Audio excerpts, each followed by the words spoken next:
Mais Olivier, vous, est-ce que cette faillite, ou en tout cas ce désarroi face à la perte de sens des marchés financiers, au final, ça n'est pas un désarroi face à une perte de sens ou à une perte d'utilité ou à une perte de confiance dans le politique? Et est-ce que la crise de l'euro que nous venons de vivre là, nous n'en sommes pas qu'au début? En 4 minutes.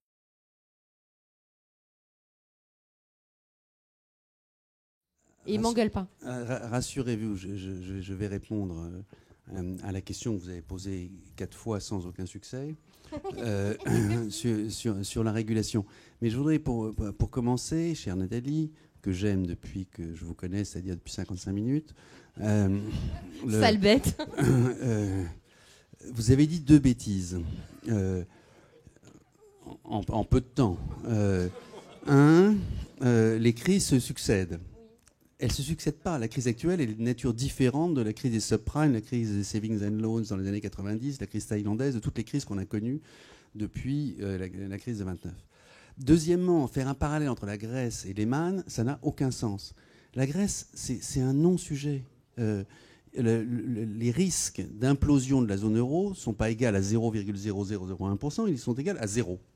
Pour une raison très simple, c'est qu'aucun des 27 pays n'y a intérêt, et en premier l'Allemagne. Le pays qui serait le plus pénalisé, les 16, mais, et les 27 qui est... Ma biche, tu vas en prendre. Ça va être horrible, le débat.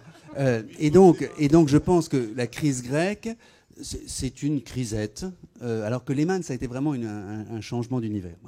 À partir de là, je crois qu'en tant qu'économiste, supposé professionnel, mais qui se trompe entre l'euro et l'Europe, j'ai jamais entendu autant de bêtises depuis que la crise a éclaté. On a eu, c'est la crise de 29, ça c'était nos dépressifs, on a par ordre alphabétique comme ça de mémoire, Attali, Bavrez, Rocard, bon.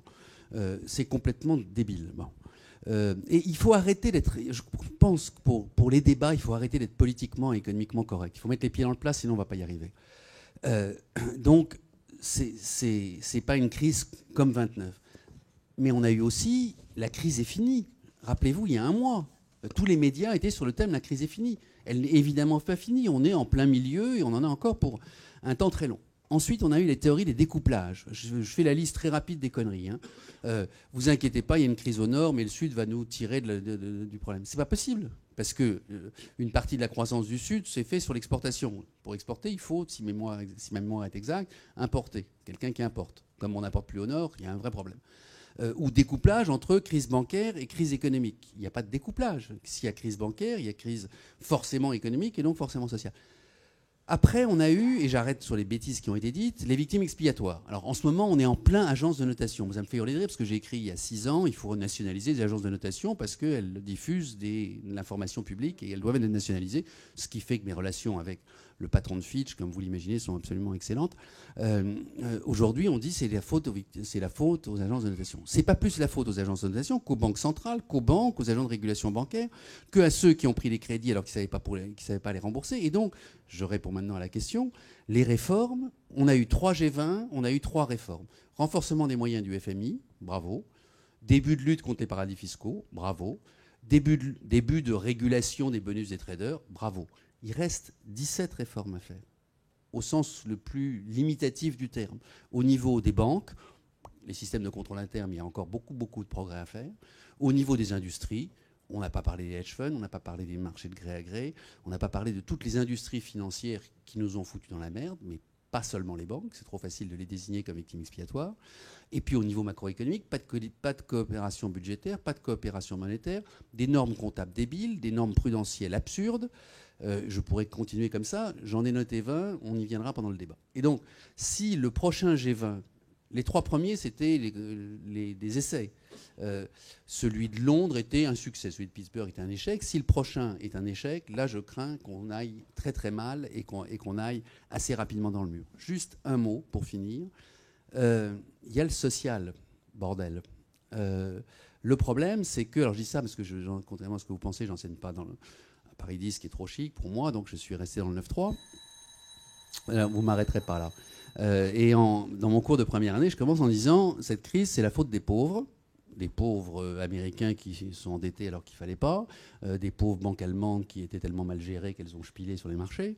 Heureusement, il y a une morale dans le capitalisme, c'est que c'est les pauvres qui vont payer. Et on est aujourd'hui dans une situation, alors évidemment, les 300 mecs se lèvent, un mec et nana se lèvent, on est dans une situation de tension sociale et d'exclusion financière au sens large, sans désigner une victime expiatoire, qui est absolument dramatique. Et alors, à la question, est-ce que la finance est morale? Elle est ni morale, ni immorale. Elle est amorale, ce qui est très très bien. Et la finance islamique, je rajouterai juste un mot à ta définition. Olivier. Non, tu m'arrêteras pas là, ma chérie. Il fait son débat tout seul. Non, il engueule tout le monde et comme ça, il est d'accord avec lui-même. Il y a une différence fondamentale entre la finance islamique et la finance, on va dire anglo-saxonne, mais c'est beaucoup trop réducteur. C'est que le principe de la finance islamique, c'est le partage du risque, ce qui n'est pas vraiment le cas dans la finance anglo-saxonne.